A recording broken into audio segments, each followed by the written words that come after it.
Je m'appelle Jean Bazir, je suis consultant associé au sein d'un cabinet de recrutement qui s'appelle Forstaff. Et chez Forstaff, notre domaine de prédilection est le recrutement des commerciaux. Nous étions réunis ce matin à l'école des maîtres crépiers, que vous voyez derrière moi, au centre culinaire contemporain, pour une matinale sur une thématique autour justement du recrutement des commerciaux, qui était intitulée « Comment construire une équipe commerciale gagnante et maîtriser son turnover ». Le marché du recrutement des commerciaux est particulièrement tendu. On peut même parler de plein emploi. Bref, il y a une vraie pénurie de bonnes candidatures.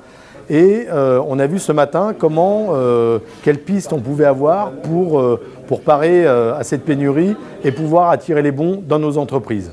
Donc là, la première chose, c'est tout simplement d'être conscient de ses atouts et de pouvoir se démarquer en tant que recruteur. Et puis la deuxième piste, c'est au contraire de pouvoir s'élargir sur les profils et de ne pas avoir peur d'aller vers d'autres formations, vers d'autres technicités que celles pour lesquelles on est habitué. Et au contraire, grâce à ça, on évite le clonage et on peut voir qu'il y a beaucoup d'effets positifs au sein de nos entreprises.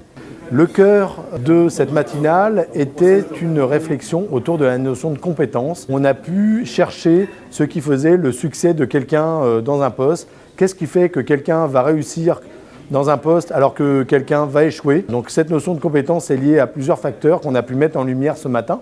Tout d'abord des facteurs liés à l'acquis, et là on va parler de savoir et de savoir-faire, des connaissances de son marché, des méthodes de vente, etc. Donc qui vont être plutôt light pour un junior et qui vont pouvoir évoluer tout au long d'une carrière. Les traits de personnalité, et qui sont généralement les facteurs clés de réussite dans un poste. Est-ce que les traits de personnalité du candidat sont en phase avec ceux attendus par l'entreprise et réciproquement?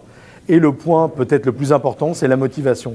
Et puis enfin, une fois qu'on a recruté notre équipe, qu'on a tout ce qu'il faut pour pouvoir la faire monter en puissance et en compétences, et comment fait-on pour les garder et pour les fidéliser? On a vu plus tôt ce matin que la personne clé dans ce dispositif, c'était le manager et l'accompagnement personnalisé qu'il pouvait avoir auprès de ses équipes. J'espère que les adhérents de Produits en Bretagne présents ce matin sont repartis avec des clés pour pouvoir construire une équipe commerciale gagnante et être efficace le plus rapidement possible.